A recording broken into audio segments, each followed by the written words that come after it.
2025 per l'ULSS 1 Dolomiti, guardandolo prima dal 2024, con classifiche sia regionali che nazionali che la collocano mediamente al terzo posto, in particolar modo per quanto riguarda gli aspetti legati alla prevenzione.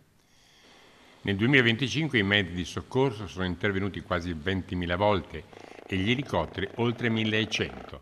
Al pronto soccorso sono state accolte 105.000 persone con 24.000 ricoveri, quasi 12.000 interventi in sala operatoria e oltre 20.000 ambulatoriali. L'ospedale ha aumentato la sua attività, la prevenzione lo stesso e lo stesso dicasi per l'assistenza territoriale.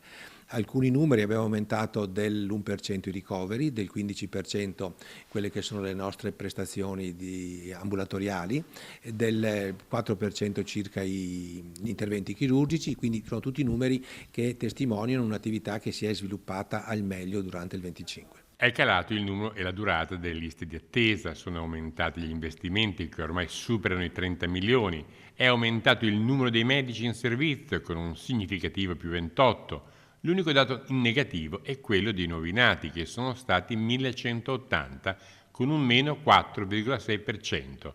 Il 2026 però è cominciato bene. Il primo bambino è di Feltre, l'ospedale di Feltre, il reparto di ostetricia e ginecologia di Feltre ha avuto questo risultato. A 00:10 è nato appunto Daniel, che è stato il primo nato in Veneto.